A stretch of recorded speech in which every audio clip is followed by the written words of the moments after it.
Venice, a city that's made up or comprised of over 100 separate islands, a city that's slowly sinking over time, a historical trading superpower.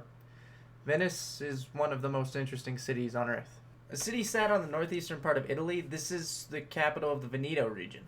The buildings are sat on separate islands linked together by over 400 different bridges. Its population is around 60,000, but that number is slowly shrinking for various reasons that we'll discuss later. The Venetian canals are obviously known as being one of the most romantic places on Earth. There are 177 different canals in Venice. The S-shaped Grand Canal that separates everything runs almost right down the middle. Venice is widely known for its bridges.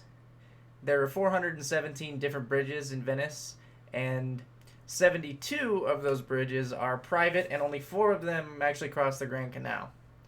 There is a lot more history here than you really might think. Venice is deeply rooted in the history of really mankind as being a global trading superpower. Although you really would consider Venice to be, out in the middle of the sea because it is the floating city, it has really deep connections to some of the regions in northern Italy.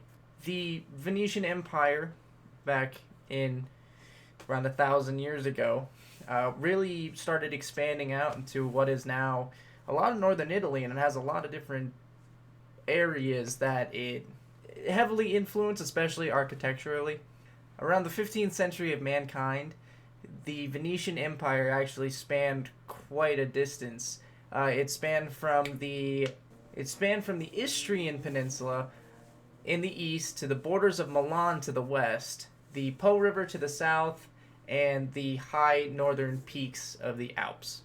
Some of the former cities that you would have seen in the area that were influenced by the Venetian Empire would be Padua, Verona, and Vicenza.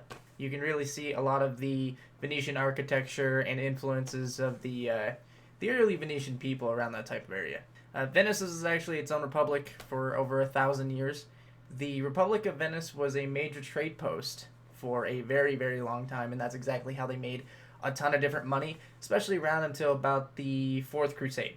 It was a shipping town that was really known for a lot of the luxury and spices of the area.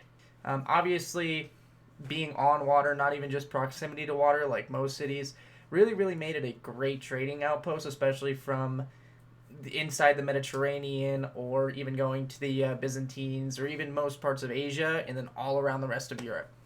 After the Napoleonic Wars in around 1850, the Republic of Venice was annexed by the Austrian Empire, and then later was enveloped by the Kingdom of Italy in 1866. There really isn't a lot of historical reference to how Venice was created. Historians believe that it was founded by a lot of different refugees from many of the Roman Empire's cities. They all banded together in this area, especially because it was out at sea. It's an easy way to get away from a lot of people. No surprise, this really did make for quite a decent defense, especially in the era of tribal warfare that you were seeing all around Europe. Europe was really controlled by a lot of raiders back then, and a village out in the middle of the sea, not a lot of people wanted to trek through marshlands to get to. Venice actually sits on silt deposits that have washed down from the Alps into the Adriatic Sea. Quite often is this area pretty known to flood, especially that's become a big talking point of Venice as well. Lots and lots of different projects have been enacted to help the flooding issue, and not to mention the sinking issue that's occurring in the area. What we have is, it's actually called the Mose Barriers. Partially, part of the name actually comes from Moses and the whole biblical story. Mose Barriers protects the city from tides up to 3 meters. This isn't really a cheap solution. It's actually cost Italy billions and billions of dollars. This really is only a short-term solution because nothing's really going to help solve the sinking issue. Venice is currently sinking at around 1 to 2 millimeters a year. The population of Venice is also something to be kind of concerned about. The population of Venice has shrunk from 120,000 to 60,000 in the last 50 years. This is because quite a few factors. Heavy tourism plays quite a big factor in it. The cost of living in Venice is also something to be really worried about if you're a local in the area as well. One apartment in Venice can cost upwards of over €1 million. The most famous form of transportation in Venice is actually obviously the gondolas. These are just unique boats that are all rowed around the canals. They're not actually as common as you would think. The numbers are slowly shrinking over time. There's roughly a little over 700 that are still remaining. These, though, the style, the design have really become the face and embodiment of Venice itself. Nowadays, Venice is really filled with tons and tons of different types of boats. Lots of them are motor powered. Houses in Venice really range from actual housing districts, 4-story tall apartment buildings, and you even have grand palaces as well. Lots of these are very architectural marvels. Buildings of importance would be Doge's Palace, St. Mark's Basilica, and the Santa Maria della Salute. Venice is by far the one of the most unique cities on Earth.